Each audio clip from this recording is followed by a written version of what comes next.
زمونږ د عمل په چاته پاتې کېږي چې دا مارنګ به بیا په موږ حکومت کوي کله که پوج نه کنه نو بیا حکومت څوک کوي بیا به عمل څوک سمبالي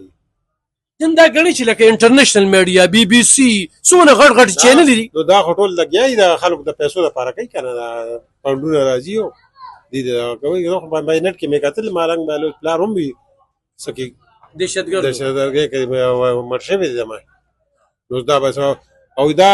وای چې ما جامع ما می خرڅ کړی وي دا غلا کنه نو ده خو د لزله خو دا دغه ته یورپ ملکونو ته راځي دا بیا پای باندې پسې نن سبا کرپتی دی او کرپتی ده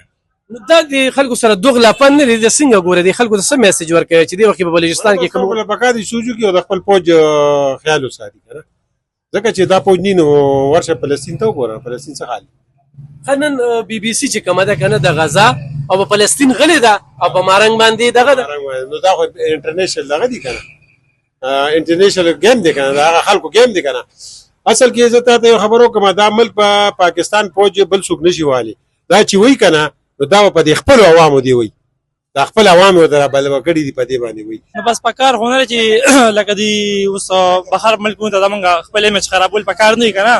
لکه دی لم پکار چې حکومت سره کې خپل خبره اتر وسره حل کی او چې نه خلک نو پکار چې کاروي شدي نو بس بیا خو ریاست ته خام هایو چې بیا سکول غیر سکول شي بیا تغییر خپل چې سو ته هغه کار یا شانت کار ولا پکار چوکي دا خو خنوي بد وي لکه چې ملک خو بغیر فوج او بغیر پولیس نه چلی دا وایي چې فوج دم تلل شي او پولیس دم تلل شي کنه دا خو ټیک نه وي ته غني چې دا یو انتشاري خزه ده انتشاري خزه ده بالکل چې دا خبره کوي خدای انتشاري دا خو ټیک نه وي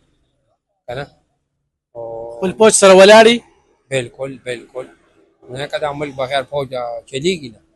نو دې باره کې خدای دا ویم چې بیا به د عمل دا سمبالو دي شي نو چې د ملک فوج مو په باسي پولیس مو باسي دا دونه لوی خزه دا دونه لوی حساب کتاب دي چې دا عمل سمبالو دي شي نو دا څه خو نه فکر خو استاد عمل کا بعد دغه په فوج او په پولیس بعد دي چې دا تل شي دا د پاپ سوق کوي دا غړي چې دا یو انتشاري خزه ده یا انتشار پیدا کول غواړي ملک انتشار پیدا کوي نو عوامو نه پکار شي فوج نه تر جوړ شي ٹھیک تا او فوج نه پکار شي عوامو نه تر جوړ شي انډیا کولو لګیا دا ملګرتیا کوي سپانسر کوي نو دا خلکو موږ ملګرتیا کوو چې انډیا د پر زما په ملک کار کوي نه مونږ بر خپل فوج ملګرتیا کوو چې زموږ فوج کو عوام ني کو فوج سره عوام ني فوج یې سم فوج چې دی دا په عوام جوړ دی دی له فکر شي خپل عوام لاس کې وادي ټیک تا زموږ فوج الحمدلله نمبر 1 فوج په دنیا کې دا خو امریکا موي چې وسله زما او فوج د پاکستان فوج سره ولاړی تاسو فوج سره وای او جی بازار لین روان دي بس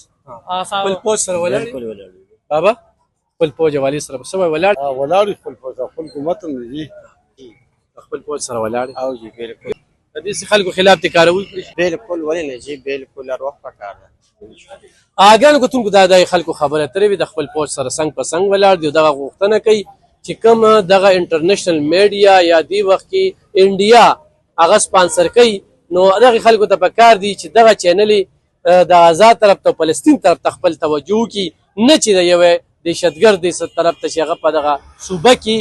دهشتګردي نه څه شرط نه څه خبره شته او یو پروپاګاندا یې خوره کړې ده نو په دې باندې دا خلک پیری خپل فوج سره ولاړ دی فوج دا غوښتنه کوي چې په ضد کاروي